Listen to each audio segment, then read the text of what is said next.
Alhamdulillah wassalatu wassalamu ala Rasulillah wa ala alihi wa sahbihi wa man wala wassalatu wassalamu ala nabiyyin Mustafa sallallahu alaihi wasallam wa ala alihi wa sahbihi ajma'in amma ba'd. Assalamualaikum warahmatullahi taala wabarakatuh. Alhamdulillah, bersyukur kita kepada Allah Subhanahu wa taala kerana dengan limpah kurnia serta inayahnya dapat kita bersama untuk meneruskan lagi acara program Convention Sunnah 2013-2014 yang diadakan secara langsung di Royal Chulan Hotel, Kuala Lumpur, bertemakan memperkukuh jati diri dalam manhaj dan dakwah. Hadirin dan hadirat yang dirahmati oleh Allah Subhanahu wa taala sekalian, pada petang ini kita akan teruskan lagi acara kita dengan satu forum yang akan diperbincangkan oleh ahli panel yang tidak asing lagi dalam dakwah comparative religion, perbandingan agama, yang mana tajuk perbincangan kita pada petang ini adalah berkaitan tentang dakwah melangkaui sempadan. Jadi untuk tidak membuang masa, saya menjemput dan mempersilakan tuan moderator kita yang berbahagia Brother Firdaus Wong yang akan mempengerusikan forum kita yang dibarisi oleh yang berbahagia Brother Lim Joy Sun dan juga yang berbahagia Brother Shah Kirit Kalkula Govinji. Majlis dengan segala hormatnya mempersilakan. Bismillahirrahmanirrahim. Assalamualaikum warahmatullahi wabarakatuh. Innal hamdalillah nahmaduhu wa nasta'inuhu wa nastaghfiruh wa na'udzu billahi min syururi anfusina wa min sayyiati a'malina. May yahdihillahu fala mudhillalah wa may yudlil fala hadiyalah. Asyhadu an la ilaha illallah wahdahu la syarikalah wa asyhadu anna Muhammadan abduhu wa rasuluh. Amma ba'du. Rabbi shrah li sadri wa yassir li amri wahlul 'uqdatam min lisani yafqahu qawli. Apa khabar hadirin dan hadirat sekalian? Dah makan? Alhamdulillah. Syukur kepada Allah Subhanahu wa taala kerana buat julung kalinya saya diberikan kesempatan untuk menjadi moderator dan di hadapan para ustaz dan ustazah yang begitu hebat sekali, dan juga yang membariskan dua guru saya, iaitu di sebelah kanan saya ini adalah, tak perlu saya nak kenalkan, semua pun dah kenal, mungkin muka agak lain sikit pada hari ini, ya, iaitu Brother Shah Kirit, dan di hujung sana adalah Brother Lim Joy Sun. Baik, memandangkan kita amat kesuntukan masa, jadi tak perlulah saya nak memperkenalkan diri, ya. Tetapi insya-Allah yang pasti tiga-tiga di hadapan ini, alhamdulillah, rumah kami bertiga ini dah bertangga dah. Mata pun dah bercahaya. Alhamdulillah. Baik, kita akan terus kepada soalan yang pertama. Dan saya rasa lebih baik saya biarkan kepada ahli panel kita untuk memperkenalkan diri mereka. Tetapi dalam soalan yang pertama ini juga, saya nak tanya kepada kedua-dua panelis. Dan kalau kita lihat kepada sirah baginda sallallahu alaihi wasallam, mereka mengatakan bahawa dakwah itu adalah sunnah baginda sallallahu alaihi wasallam. Tetapi ada kalanya kita terlupa bahawa bukan setakat dakwah itu adalah sunnah, tetapi menghadapi ujian dan cabaran juga merupakan sunnah baginda sallallahu alaihi wasallam ketika berdakwah. Jadi di sini saya nak soalan pertama nak ajukan kepada Brother Lim. Ya, mungkin Brother Lim boleh kenalkan diri, okey? Dan juga dalam masa yang sama mungkin Brother Lim boleh ceritakan apakah jenis-jenis cabaran yang Brother Lim hadapi dan apa motivasi Brother Lim untuk terus istiqamah. Kerana tuan-tuan dan puan-puan, istiqamahnya pernah saya cerita sehingga saya menangis tentang kisah dia. Jadi kali ini biar pula dia yang cerita, harap-harap kita pula yang terasa. Jadi Brother Lim, silakan. Bismillah, alhamdulillah. Assalamualaikum warahmatullahi wabarakatuh. Apa khabar semua? Alhamdulillah. Jimat masa terus kepada jawapan soalan tadi. Memperkenalkan diri sedikit saja secara ringkas. Nama saya Lim Joy Sun. Lim Joy Sun nama sebelum Islam. Selepas Islam nama saya Lim Joy Sun juga. Sama ke beza? Kurang tepat sikit beza, tajwid dia beza. Saya tak tukar nama. Mungkin ramai nak tanya kenapa tak tukar nama. Jawapan saya adalah suka hati saya. Itu yang pertama. Cukuplah, perlu panjang gaya cukuplah, nama tak perlu banyak sangat. So yang sahabat tanya tadi tentang cabaran bila berdakwah. Saya rasa sebab cabaran ni berperingkat-peringkat. Kalau mula-mula buat dakwah, cabaran lain. Kurang ilmu, kurang dapat sokongan, tak ada jemaah, dan sebagainya. Ini cabaran yang saya hadapi mula-mula berdakwah. Dan mula-mula berdakwah juga banyak kena condemn. Sebab kawan-kawan yang banyak orang yang beragama, biasanya dia kata, Lim, you masuk Islam mengucap syahadah pun, tajwid pun tak betul. You nak buat dakwah? Tolonglah jangan malukan kami. Saya ni dah haji tau.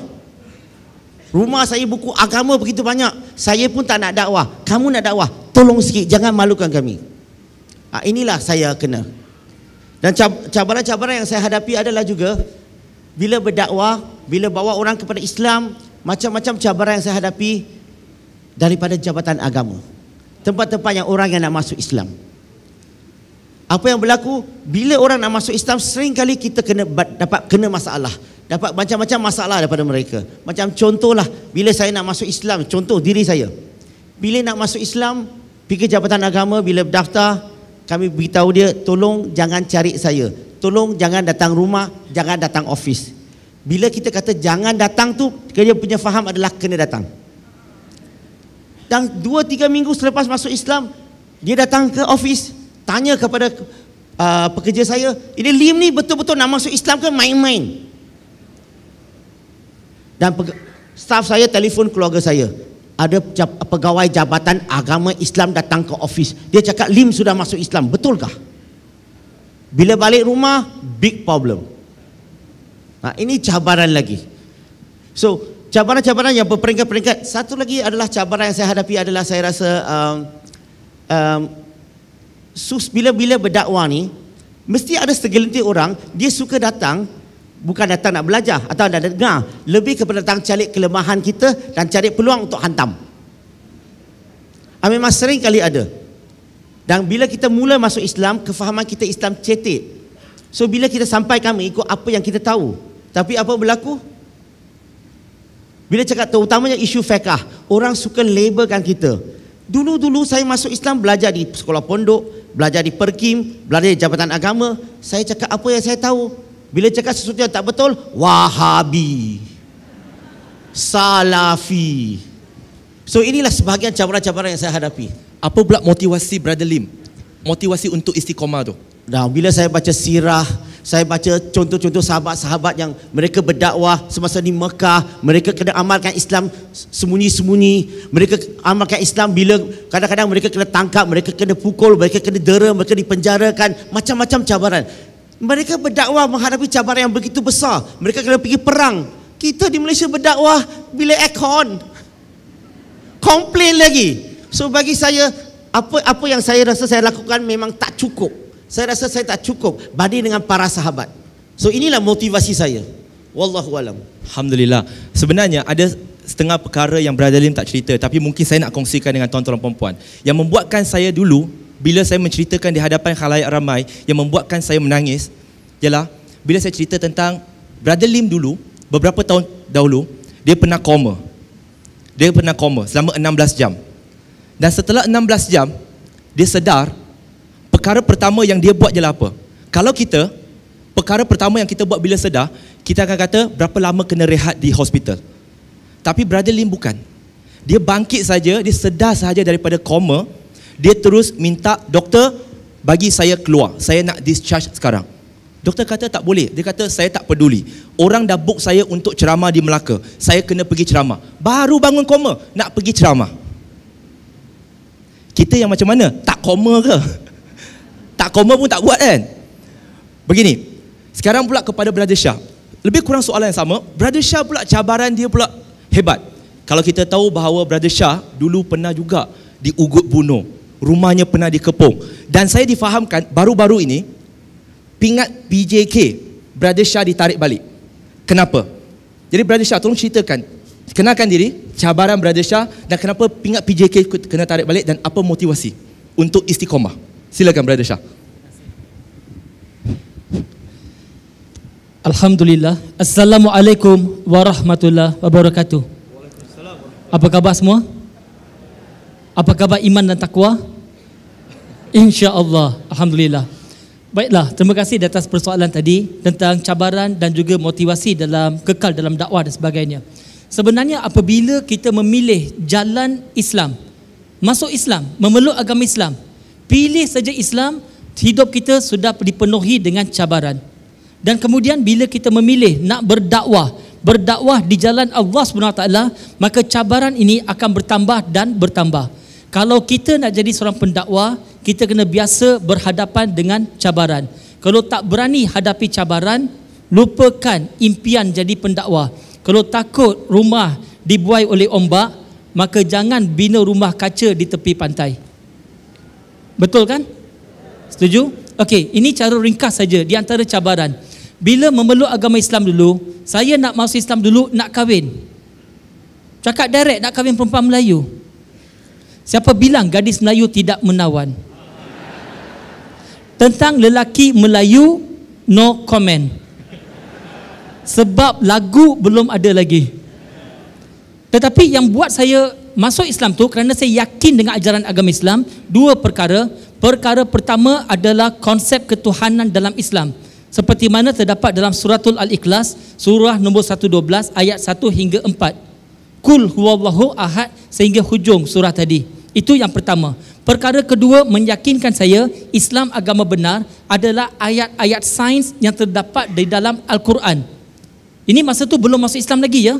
Saya pun berfikir 1400 tahun yang lalu dalam Al-Quran boleh menyebut tentang Big Bang dalam surah Al-Anbiya, surah 21 ayat 30. Matahari dan bulan beredar pada orbitnya, surah Yasin, surah 36 ayat 40. Dan kalau kita lihat matahari berputar pada paksinya, itu disebut di dalam surah Al-Anbiya, surah 21 ayat 33. Bumi kita adalah bulat, diberikan gambaran dalam surah Az-Zumar, surah 39 ayat nombor 5, surah Luqman, surah 31 ayat 29, surah Naziat, surah 79 ayat nombor 30.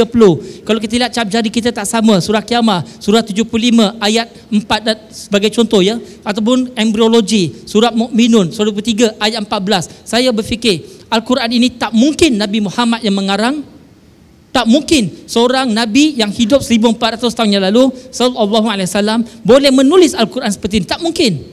Tak mungkin mana-mana manusia boleh mengarang Al-Quran. Maka kesimpulannya Al-Quran benar-benar daripada Allah SWT. Dan saya sudah yakin Islam agama benar. Penuh dengan cabaran. Mak bapak saya ugut nak bunuh diri, nak masuk Islam, nak kahwin, belum tentu dapat kahwin. Saya beritahu dengan ustaz saya, ya ustaz, kalau ditakdirkan tak boleh kahwin perempuan Melayu ini, saya tetap dengan pendirian saya akan berada dalam Islam, takkan keluar daripada Islam. Kalau mak bapak saya bunuh diri, saya reda. Saya tidak akan menyesal dengan keputusan saya memeluk agama Islam.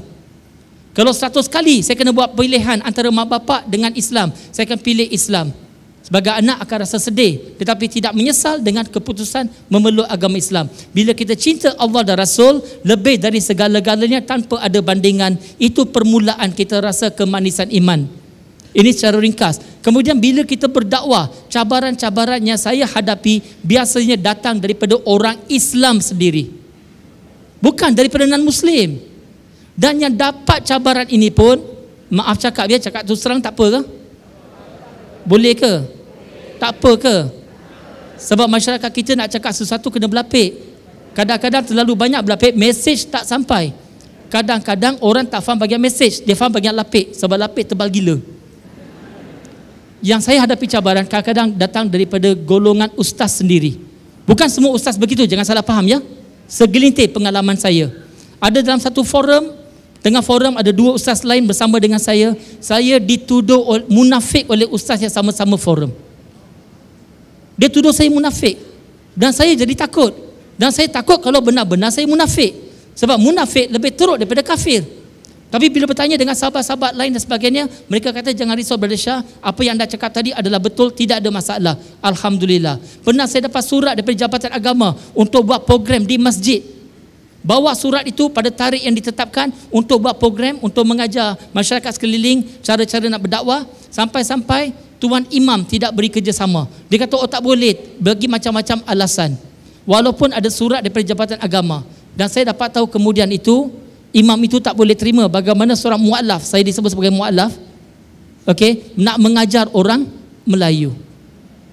Kita dalam Malaysia ni, orang masuk Islam kita panggil mu'alaf, saudara baru, saudara kita. 5 tahun Islam masih mu'alaf, 20 tahun Islam masih saudara baru, sampai bila-bila pun dia baru saja, tak ada ending punya. Kalau macam tu, sahabat-sahabat dulu pun mu'alaf kan, toing. Kalau nak ikut macam tu lah kan, okay. Dan juga pada tahun 2008, Alhamdulillah, ada di antara ceramah yang kita buat secara tertutup sesama orang Islam disiarkan dalam YouTube. Dan bila kita buat perbandingan agama, kadang-kadang melibatkan sensitiviti daripada penganut agama lain. Dalam Islam, kita tidak boleh menghina agama lain. Setuju tak? Dalam agama Islam, kita jangan condemn agama lain. Setuju? Dalam surah An'am, surah nombor 6 ayat nombor 108, Allah Subhanahu Wa Taala berfirman, janganlah kamu mencerca sembahan-sembahan mereka selain dari Allah. Nescaya mereka kembali mencerca Allah dengan melampaui batas tanpa ada ilmu. So kita jangan condemn agama lain. Tetapi bila ceramah kita ni disalahartikan, diletak dalam YouTube, kemudian letakkan bahagian-bahagian penganut daripada agama lain, tengok YouTube tadi, mereka jadi marah sebab mereka salah faham. Maka diugut, mereka cari saya, diletakkan alamat rumah, alamat pejabat, nombor telefon dan sebagainya. Saya terpaksa berpindah tempat tinggal, tukar-tukar tempat tinggal, tukar-tukar kenderaan. Saya dengan isteri saya, dengan anak-anak saya kena berpisah, tinggal tempat lain. Macam cerita filem aja. Tetapi itu adalah antara detik-detik paling manis dalam hidup saya. Sebab bila kita ditimpa masalah, kita ingat Allah SWT. Setuju? Benar? Tuan-tuan dan puan-puan, secara ringkas, bila kita berdakwah ini, cabaran yang banyak datang daripada orang kita sendiri. Kalau saya berdakwah kerana manusia, dah lama saya berhenti. Dah lama. Di antara cabaran dakwah ni macam-macam. Kita kadang-kadang tak ada masa dengan keluarga, tak ada masa dengan anak-anak. Kita sibuk dekat luar sebab kita tak buat kerja. Kita buat dakwah ni full time, tetapi kita kena menjara keluarga, betul tak? Tapi orang akan cakap apa? Alah, dakwah ni tak apalah, nanti di akhirat dapat balasan, di akhirat dapat bayaran.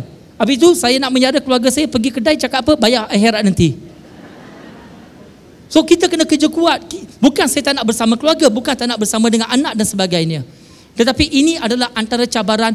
Pernah beberapa kali fikir nak berhenti daripada dakwah, tetapi saya berfikir balik, jangan marahkan nyamuk, kelambu dibakar. Yang bermasalah bukan agama Islam. Yang bermasalah adalah orang Islam. Jangan kerana perangai orang Islam kita nak berhenti daripada dakwah. Dan kalau kita ikuti kebanyakan manusia di atas muka bumi ini, nescaya mereka akan menyesatkan kita. Surah An'am, surah nombor 6 ayat nombor 116 sebagai contoh. Jadi tuan-tuan dan puan-puan yang dirahmati Allah SWT, bila kita berdakwah, kenapa kita istiqamah? Sebab kita buat ini bukan kerana manusia, kita buat kerana Allah. Dan saya takut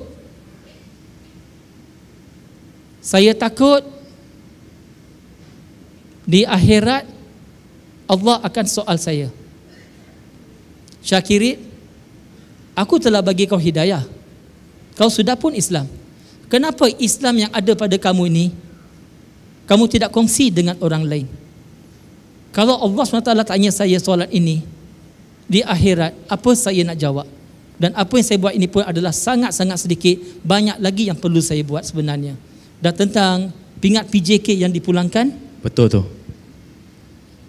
Setahun lepas saya terpaksa pulangkan pingat PJK pun kerana dakwah juga sebenarnya.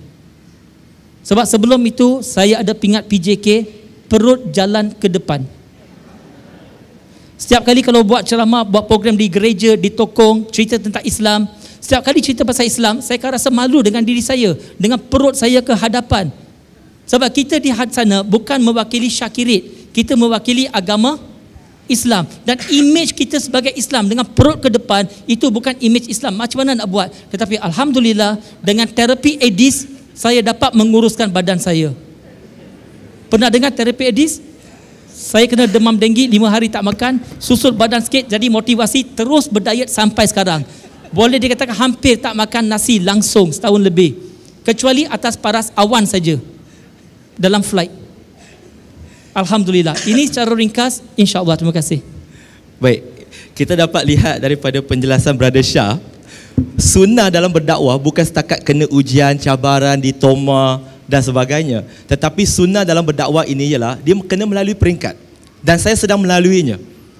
Kalau kita lihat kepada Brother Lim dengan Brother Shah, kalau yang kenal dah lama dah, peringkat yang pertama setiap pendakwa kena lalui, dia mesti akan diajak makan kerap. Daripada belon yang kecil, dia akan ditiup sampai mengembang. Dulunya saya main bola, jadi memang kurus. Sekarang pula saya sedang melalui fasa pertama yang mereka lalui, iaitu saya sedang mengembang dengan begitu laju sekali. Jadi mereka pula dah masuk ke tahap yang kedua, iaitu tahap di mana mereka mula menguncup. Dah lama dah belon tu mengembang, dia kena menguncup sekejap. Kan? Jadi insya-Allah harap-harap itu mereka istiqamah dalam perjalanan itu. Dan kalau kita lihatlah, pelik. Mu'alaf. Saudara baru, saudara lama. Mukhalaf kot. Dan mu'alaf lagi ke apa? Macam tadi Ustaz Syekh Husaini, ya. Syekh Husaini pun dah berapa tahun? 40 lebih tahun. Dah sekarang berdakwah di seluruh dunia. Bila orang nak jemput dia, saya pernah ikut dia ke satu ceramah di Lembah Kelang, dan mereka kata, hari ini kita sangat bertuah kerana kami didatangi oleh seorang mu'alaf, iaitu Syekh Husaini. Yang mengumumkan tu pula umur dia dalam 30-an. Ustaz Husaini dah masuk Islam 40 lebih tahun. Siapa yang mu'alaf? Kadang-kadang, tapi itulah, kadang-kadang juga kami ditegur. Kamu cakap pasal agama, dah lah kopiah tak pakai, serban tak ada, bukan pakai jubah, kan? Alif, apa orang kata, nak sebut bahasa Arab pun kaku-kaku, kan? Jadi, dan orang juga cakap, Brother Lim lah contoh, kan? Brother Lim, Quran pun belum faham secara total. Brother Lim nak pergi buat dakwah non-Muslim. Orang Islam sendiri pun banyak yang bermasalah. Jadi, buatlah untuk orang Islam dulu. Orang non-Muslim, biar, itu kemudian. Jadi, apa komen Brother Lim? Nah, ini soalan yang biasalah. Biasa kita dengar bila kita buat dakwah, orang kata, Quran pun belum habis faham keseluruhan, nak buat dakwah kepada orang bukan Islam. So biasanya apa maksudnya? Dia nak kita faham Quran secara keseluruhan sebelum kita nak buat dakwah kepada orang bukan Islam. Betul ke? Persoalan saya, mungkin tak manusia boleh faham keseluruhan Quran dalam hidupnya? Mungkin ke tak mungkin? Ada tak ayat dalam Quran yang kita tak mungkin boleh faham punya? Adakah? Contohnya Alif, Lam, Mim. So dalam Quran ni, dalam hidup ni, pasti kita tak boleh tahu faham Quran secara keseluruhan. So boleh tak kita baca kitab-kitab agama lain? Dia gunakan hujah ini, Quran pun belum habis faham, nak kaji kitab agama lain. Apa persoalan saya nak tanya dia pula, you pergi sekolah tak? Dia pergi sekolah kan? Kenapa dia pergi sekolah baca kitab-kitab geografi, matematik, sains dan sebagainya? Quran pun tak, kenapa tak gunakan hujah yang sama? Quran pun belum habis faham, nak baca kitab-kitab lain. Dia kata kitab-kitab lain tu semua mengajar perkara yang baik, tak menyesatkan. Ya ke? Saya nak tanya, siapa di sini percaya apa yang kita belajar kat sekolah semua perkara yang baik dan tidak menyesatkan? Angkat tangan. Alamak. Siapa yang percaya apa yang kita belajar kat sekolah semua mengajar perkara yang tak baik dan menyesatkan? Tolong angkat tangan. La ilaha illallah. Nauzubillah. Sekali lagi saya test. Kalau saya tanya siapa lelaki angkat tangan, tolong angkat tangannya kalau lelaki. Walaupun ada janggut, ada kopiah, ada songkok, kalau kamu rasa kamu bukan lelaki, tak perlu angkat. La ikraha fidin. Tiada paksaan dalam agama. Kalau saya tanya perempuan angkat tangan. Walaupun kamu pakai tudung, pakai telekung dan sebagainya, kalau kamu rasa kamu bukan perempuan, jangan angkat. Saya nak buat kajian, nak tengok. Kalau lelaki tak angkat, kalau perempuan pun tak angkat, maka dia jatuh dalam golongan yang dipanggil kaum Nabi Lut alaihissalam. Saya nak test dulu, nak cek tengok sisa-sisa kaum Nabi Lut alaihissalam ada tak dalam dewan ini. Percaya tak apa yang kita belajar kat sekolah semua, apa yang kita belajar kat sekolah semua mengejar perkara yang baik, tak menyesatkan? Tak ada orang angkat tangan. Okey, siapa percaya apa yang kita belajar kat sekolah semua yang tak baik dan menyesatkan? Tolong angkat tangan. Nauzubillah, berasyah. Sisa-sisa tu masih ada lagi kat sini. Ini syurga tak, neraka pun tak. Ini masuk purgatory ini. Okey, semua setuju tak? Majoriti apa yang kita belajar kat sekolah semua perkara yang baik, sedikit menyesatkan? Betul ke? So kenapa menyesatkan kita boleh belajar? Kenapa kita boleh belajar kat sekolah ada menyesatkan? Kenapa agama lain tak boleh? Lepas tu ditukar pula, dia kata kalau akidah tak mantap boleh goyang. Ya ke? Bagi saya kalau akidah tak mantap, mana-mana pergi pun goyang. Ramai tak orang pergi red light area? Ramai tak orang beli nombor ekor orang Islam? Ramai ke? So dia pergi baca kitab agama lain dulu ke, dapat ilham ke? So ada banyak orang bagi pandangan tentang orang Islam ramai yang belum lagi betul. Kenapa kita nak berdakwah kepada orang bukan Islam? Bagi saya begini, sebab inilah sunnah Nabi. Nabi berdakwah kepada orang bukan Islam pada masa yang sama Nabi dakwah sesama orang Islam. Nabi buat dua-dua seiring. Sekarang ni persoalan saya, bagi saya kenapa saya buat begitu? Sebab saya nak ikut sunnah Nabi. Buat dua-dua seiring.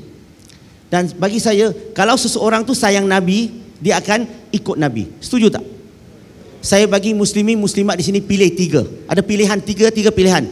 Pilihan pertama, kenal tak Abdullah bin Ubay? Ketua munafik di Madinah, betul? Dia ikut Nabi tak? Ikut Nabi. Tapi dia sayang Nabi tak? Dia dendam, benci Nabi. Itu kategori yang pertama. Yang kedua, yang besarkan Nabi Muhammad sallallahu alaihi wasallam tu, Abu Talib. Betul? Abu Talib ni sayang Nabi tak? Ikut Nabi tak? Kategori yang kedua. Dia sayang Nabi. Dia lebih sayang Nabi daripada kami. Tapi dia tak ikut Nabi. Dan kategori yang ketiga, para sahabat. Sahabat semua ni, majoriti sahabat ni sayang Nabi tak? Ikut Nabi tak? Sekarang ni kita masuk dalam kategori yang mana satu? InsyaAllah. So begini, dakwah kepada orang bukan Islam, seringkali kita dapat cabaran ataupun how to say it, onak dan duri. Rintangan-rintangan yang orang kata kenapa perlu buat dan sebagainya. Bagi saya buat dakwah kepada orang Islam dan orang bukan Islam. Saya terutamanya saya buat dakwah ni, sebenarnya bila saya buat dakwah, saya buat dua-dua sekali. Saya latih orang Islam dan pada masa yang sama kita buat dakwah kepada orang bukan Islam. Kenapa orang bukan Islam? Sebab sebuah hadis yang saya baca adalah Sahih Bukhari. Yang sabda Rasulullah sallallahu alaihi wasallam yang bermaksud seseorang itu kalau nak merasai kemanisan iman, kalau seseorang itu nak merasai kemanisan iman, orang itu perlu ada tiga perkara ini. Yang pertama, dia cinta kepada Allah dan Rasul lebih daripada segala-galanya. Yang kedua, dia cinta kepada orang, cinta kepada manusia kerana Allah Subhanahu Wa Taala. Itu sebabnya saya buat dakwah, cinta kepada manusia kerana Allah Subhanahu Wa Taala. Dan ketiga, kita benci nak jatuh ke dalam kekufuran. So kalau seseorang itu ada tiga perkara ini, insya-Allah orang itu akan merasai kemanisan iman. So inilah salah satu sebab yang saya laksanakan dakwah kepada orang bukan Islam. Wallahu a'lam. Baik, alhamdulillah. Tadi kan Brother Liam ada cerita bahawa lihat hari ni ada tak orang Islam pergi beli nombor ekor. Ada kan? Pernah tengok tak nombor ekor, nombor ramalan yang bernama Toto? Pernah tengok tak? Tahu tak apa maksud Toto? Toto tu maksud dia tipu orang tak ada otak. Tapi masih orang tetap nak pergi beli. Pelik kan?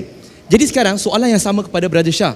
Kan tadi kita dah sebut cabaran dia dan juga tentang motivasi dia. Sekarang juga soalan sama tentang soalan ini sering dilemparkan kepada kita.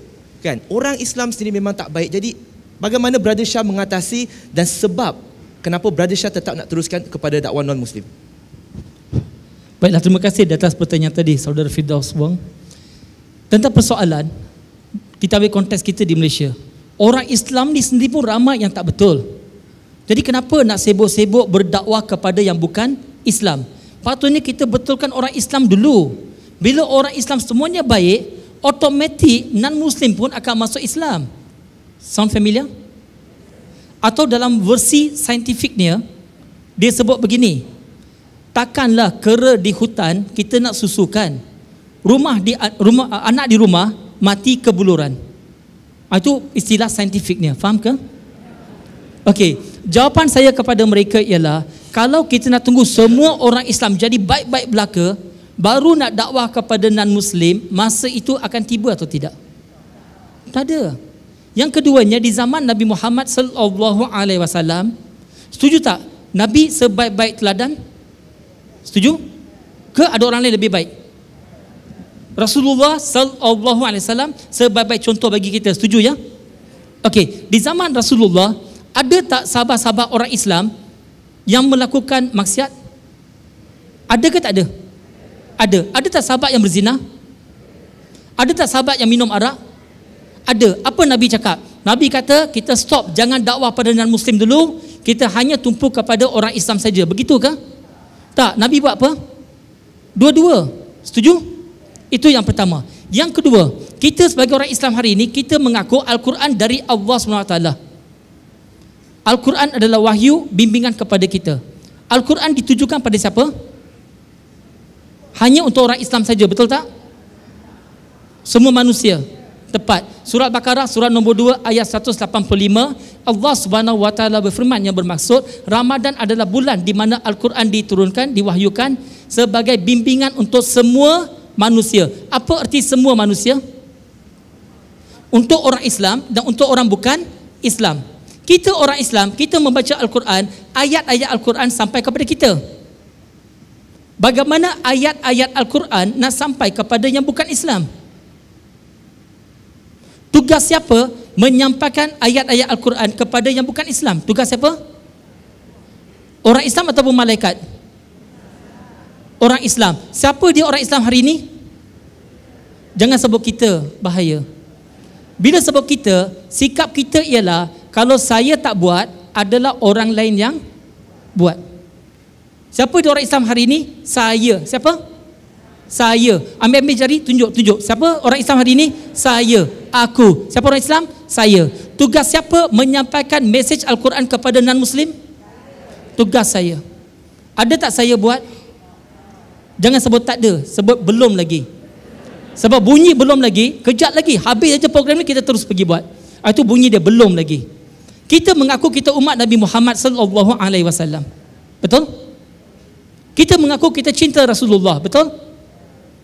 Tadi Brother Lim ada berikan 3 pilihan, betul? Betul? Dan masing-masing kata kita kategori ke berapa? Ketiga. Kategori ketiga apa dia? Syarat dia? Kita sayang Nabi dan kita buat apa Nabi suruh ataupun Nabi buat. Setuju? Hari ini kita ada atau tidak mencontohi perjuangan Nabi? Apa dia perjuangan Nabi? 23 tahun menjadi seorang Nabi. 23 tahun. 13 tahun pertama di Mekah, 10 tahun yang berikut di Yathrib atau lebih dikenali sebagai Madinah. 23 tahun apa perjuangan Nabi? Cara ringkas saya kata Rasulullah sallallahu alaihi wasallam perjuangan baginda 23 tahun tidak lain tidak bukan berdakwah kepada bukan Islam sambil berdakwah sesama Islam. Setuju atau tidak? Setuju? Dakwah pada non-Muslim sambil dakwah sesama Islam. Setuju? Kita buat ke tak buat? Kalau kita tak buat, kita kategori kedua tadi, Abu Talib. Sayang Nabi tetapi tak ikut apa Nabi buat. Bukan kata-kata kita menentukan kita kategori berapa, tapi perbuatan kita, amalan kita yang menentukan kita kategori yang keberapa. Setuju ke tuan-tuan dan puan-puan? Tak boleh marah sebab kita ada perjanjian cakap terus terang. Siapa marah kena jual. Tuan-tuan dan puan-puan, di akhirat, misal kata di akhirat bila kita bertemu dengan Rasulullah sallallahu alaihi wasallam dan Nabi bertanya kepada kita sebagai umatnya, sebagai orang Islam, apa kita buat? Ada tak kita sampaikan Islam kepada orang-orang yang bukan Islam, yang belum Islam, dan kita tidak berdakwah kepada non-Muslim? Agak-agak Nabi rasa bangga ke tak bangga dengan diri kita? Nabi bangga ke tak bangga? Cuba kita renungkan diri kita sekarang ni, berhadapan dengan Rasulullah. Nabi bangga ke tak bangga? Tetapi kita mengaku kita cinta Rasulullah. Dan ini adalah tanggungjawab kita berdakwah kepada bukan Islam sambil berdakwah sesama Islam. Yang mana lebih penting? Dua-dua penting. Sebab Nabi tak bezakan. Yang mana prioriti kita? Jumpa non-Muslim, prioriti dakwah pada non-Muslim. Bila kita sesama Islam, prioriti dakwah sesama Islam. Boleh insya-Allah? Terima kasih. Baik, alhamdulillah. Dan kita dah nak memasuki pusingan yang ketiga di mana kita akan membuat kesimpulan dan juga soalan yang terakhir. Cuma saya nak tambah kan, jarang-jarang saya jadi moderator dan biasanya saya bercakap banyak. Kali ini saya cakap sikit, mereka kupas lebih. Jadi kalau dilihat balik bahawa salah satu sebab yang saya dapat rasai, sebab mereka berdua ini adalah guru saya. Dan guru mereka pula, kita pun ada sanad tau. Sanad Brother Lim dia sampai dekat Syekh Ahmad Didat rahimahullah. Dia pula sanad dia sampai Dr. Zakir Naik. Sebab tu boleh nampak dia kod. Macam dekat Google je. Kan? Kalau dilihat tuan-tuan dan puan-puan, senario kenapa kami bertiga termasuk diri saya yang menjadi motivasi kami nak berdakwah kepada non-Muslim, salah satu sebab utama ialah ibu bapa, ahli keluarga kami masih belum Islam. Cuba tuan-tuan dan puan-puan bayangkan kalau kita bertukar tempat pula. Kami semua, mak bapak kami, ibu bapa, ahli keluarga, sanak saudara semua Islam. InsyaAllah lahir Islam, mati pun Islam. Tapi tuan-tuan dan puan-puan, ibu bapa masih belum Islam. Apa yang tuan-tuan dan puan-puan akan lakukan rasa-rasanya? Kita akan cakap, biar mereka kapiak mati terus. Betul ke? Dia pelik kan? Kat Malaysia ni, kita ada senario begini. Bila orang Melayu, dia akan kata meninggal. Meninggal. Bila India, dia akan kata mati. Tapi bila sampai Cina, mesti Cina mampu. Sangat pelik. Jangan tanya, lepas ni jangan tanya saya apa Cina mau. Nanti kita akan bagi tahu apa yang Cina mau. Sebab Brother Lim akan kupas apa Cina mau. Okey? Jadi sekarang kita lihat tuan-tuan dan puan-puan, dalam khutbah terakhir baginda sallallahu alaihi wasallam, perenggan pertama dan perenggan terakhir. Ini wasiat terakhir baginda. Baginda kata, wahai kamu yang hadir pada hari ini, dengarlah elok-elok apa yang aku nak sampaikan. Kerana aku tidak tahu sama ada aku akan bersama dengan kalian lagi selepas ini. Jadi, hendaklah kalian yang berada di sini sampaikanlah kepada mereka yang tidak hadir. Dan Rasulullah sallallahu alaihi wasallam mengakhiri khutbah baginda dengan perkataan yang sama. Hendaklah kamu yang hadir pada hari ini sampaikan kepada mereka yang tak hadir, agar mereka lebih memahami daripada kamu yang hadir. Cuba kita bayangkan, jikalau para sahabat radhiyallahu anhum mendengar khutbah baginda, Nabi suruh sampaikan, tetapi mereka tak sampaikan. Rasa-rasanya Islam sampai tak ke tanah Melayu 800 tahun yang lampau? Kalau tak sampai, hari ini orang Melayu Islam ke ataupun beragama apa? Bagaimana kita mensyukuri nikmat hidayah yang Allah SWT berikan? Macam kata Brother Shah tadi, bila di akhirat, kami tiga akan ditanya, Brother Lim, Shah, Firdaus, apa yang kamu dah lakukan dengan hidayah yang aku berikan kepada engkau? Engkau dah kabarkan kepada orang ke belum?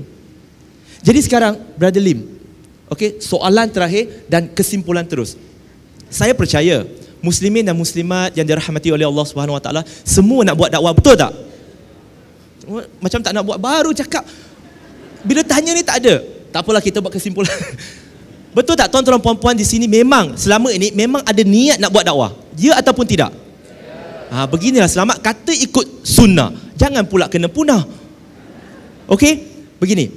Kalau apa pula nasihat, tips oleh Brother Lim kepada mereka yang ingin berdakwah, ada niat nak dakwah tapi tak tahu bagaimana nak bermula. Mungkin Brother Lim boleh kongsikan dengan mereka tips-tips nasihat yang berguna agar selepas mereka keluar daripada dewan ini, insya-Allah sebagaimana forum yang pertama, kedua tadi, agar kita istiqamah dalam perjalanan dakwah. Jadi Brother Lim, tips dan nasihat. Sedikit tips. Saya rasa tadi terdengar dah semua dah kata apa? Nak buat dakwah kot. Betul ke? Sebenarnya ramai di kalangan kita mempunyai masalah nak buat dakwah. Kita rasa kita tak pandai. Ada tak? Kita tak tahu macam mana nak ajak orang. Takut orang marah. Bagi saya, tips saya dakwah, buat mengikut kemampuan kita. Buat mengikut kemampuan. Buat yang terbaik. Ada orang kata, saya bagi contoh lah. Kalau saya jumpa seorang kawan doktor saya selalu kata, Brother Lim, I wish I can be like you.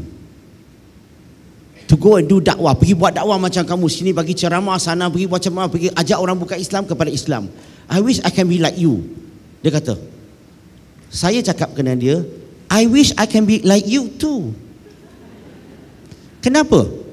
Saya cakap dengan dia, you are a doctor, right? You save life, betul tak? Doktor punya kerja apa? Save life, betul tak? Menyelamatkan nyawa.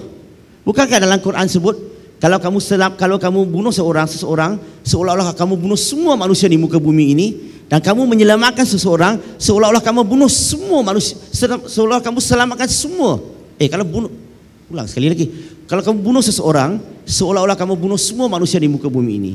Menyelamatkan seseorang, seolah-olah kamu menyelamatkan semua manusia di muka bumi ini.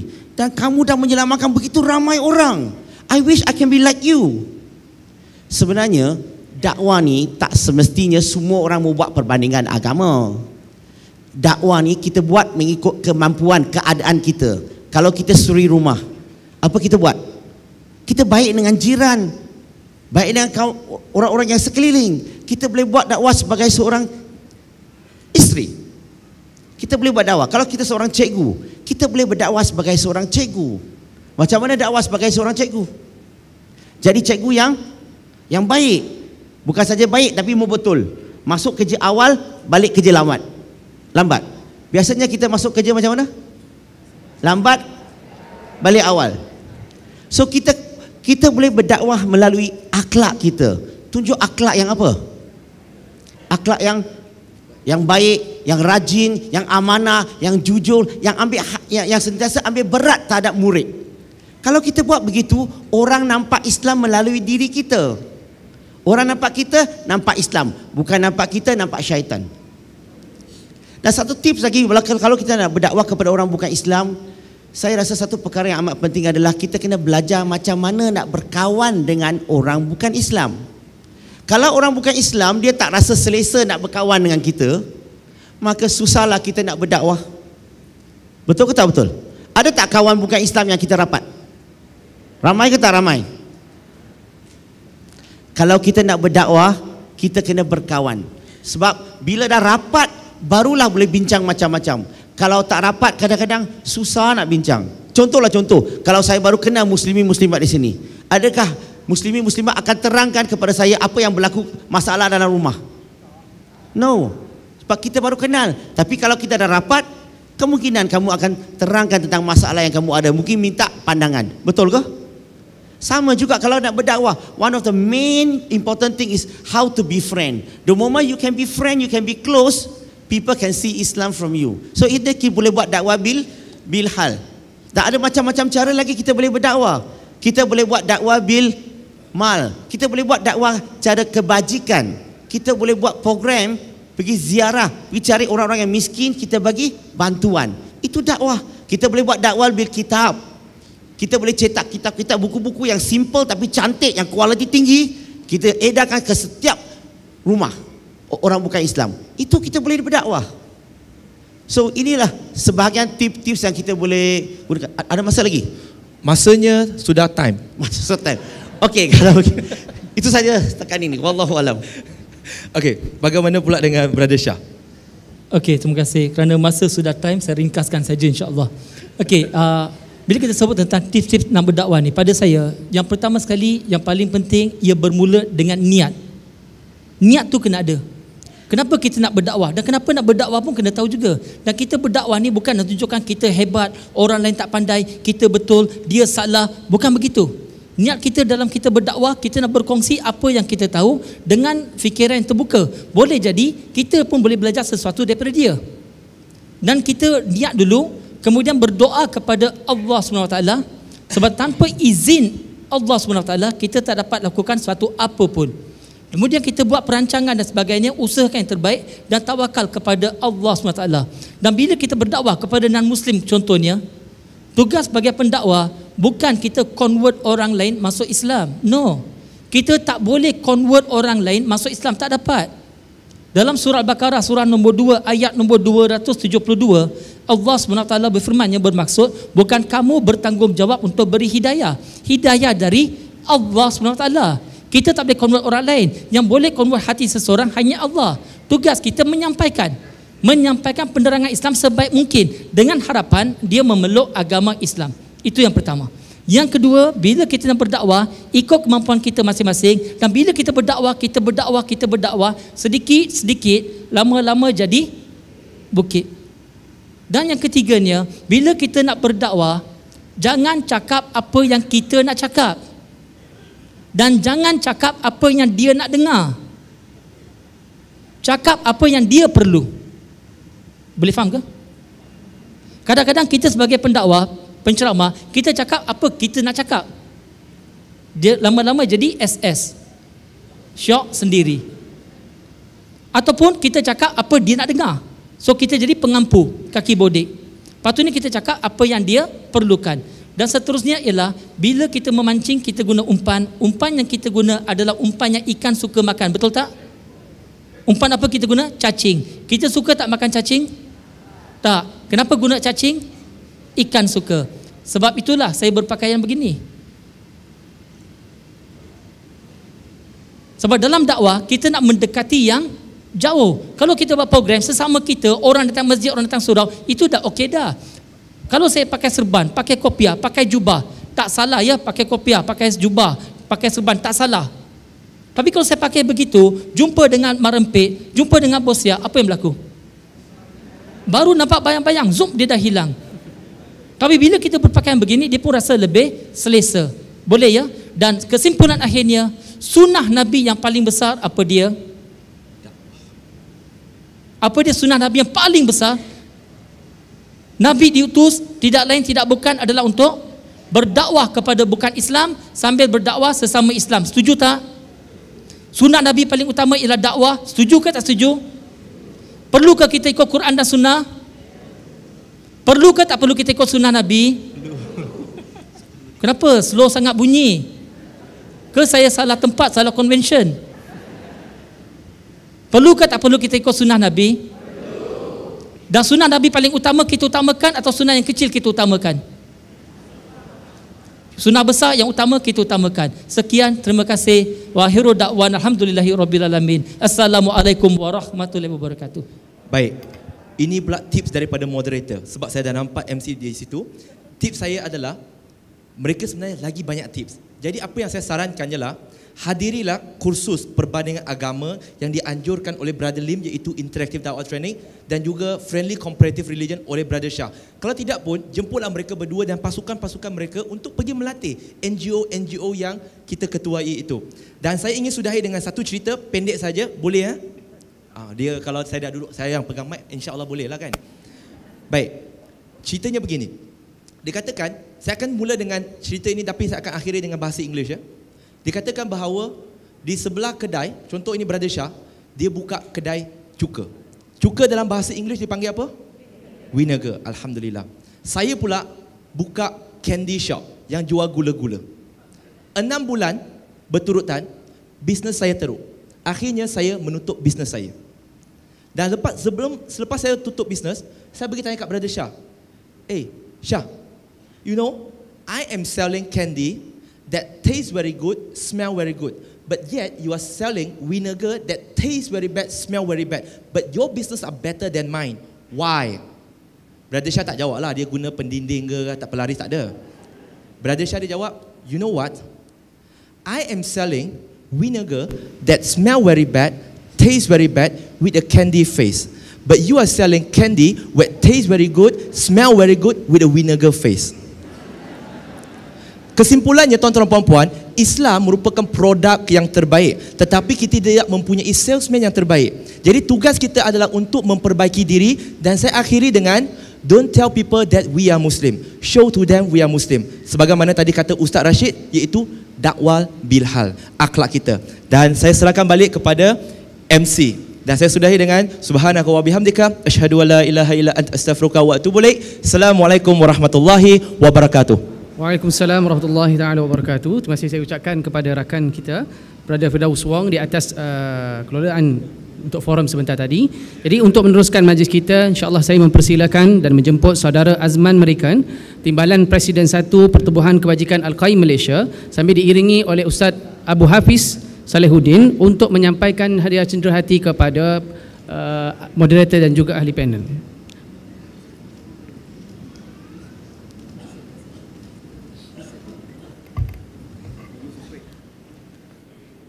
InsyaAllah saya persilakan yang pertama Brother Firdaus Wong selaku moderator hari ini.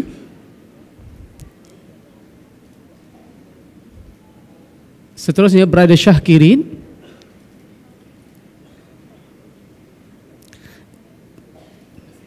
Dan yang terakhir Brother Lim Jui Sun.